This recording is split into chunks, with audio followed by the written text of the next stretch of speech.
My name is Ramey Connelly, and I'm a member of the Richmond Reproductive Freedom Project. The RRFP is a volunteer-based organization. The RRFP is a volunteer-based organization that uses individual donations to provide practical and financial support for abortion services in Virginia and our surrounding communities. But I do not just represent the RRFP. I represent women like Monica, a married mother of 3, who called her local abortion fund because she and her husband had canceled their health insurance in order to pay their heating and electric bills. I represent women like Virginia, who contacted the National Network of Abortion Funds because a staff member of the Pennsylvania prison in which she was incarcerated sexually assaulted her. I represent the 1 in 3 women who will need abortion services during her lifetime. I'd like for you all to look to your left and now look to your right, because chances are that with a simple turn of your head, you are looking at a woman who will need an abortion in her lifetime. And that's not anything to be ashamed of, because 1 in 3 is not an anomaly.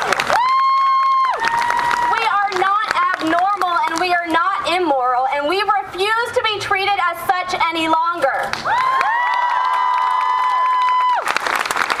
Delegate Todd Gilbert has claimed that most women choose abortion as a lifestyle convenience.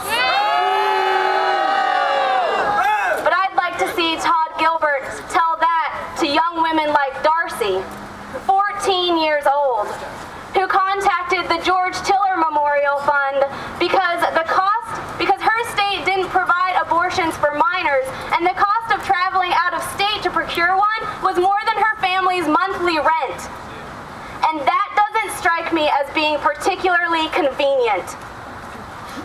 Out of every 4 women who are on Medicaid who seek an abortion, 1 of them will be forced to carry a pregnancy to term against her will because she cannot afford an abortion. And I fail to see the convenience of that as well. What I do see is that these bills, in conjunction with other current legislation regarding immigration, regarding the attempt to ban same-sex couples from adopting children, and the refusal to pass a bill which would ban the practice of shackling incarcerated women during labor, is without question an attempt to further police our bodies and to separate us from the things that make us very much human. Right. Yeah. This isn't just about reproductive rights. This is about reproductive justice. Because having the right to an abortion is not equivalent to having the means to get one. This is not just about keeping abortion safe and legal. It's about keeping abortion safe and legal and making it affordable and accessible. Yeah. This legislation is about the legal subjugation of women. That's right. When legislators interject themselves between women and our bodies, they dehumanize us. They force us to disconnect from our identities, and they effectively delegitimize our experiences and our lives. This is a violation of our human right to dignity. This right to dignity and the right to control our bodies are not rights that can be given or granted to us. They most certainly cannot be taken away from us by the people in that building over there. These rights are intrinsic to our humanity.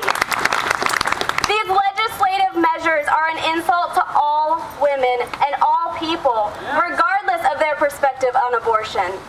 Because as women, we know what we can handle. We are the experts of our own lives, and we deserve the tools and the opportunity to build the families and the futures that we want and need.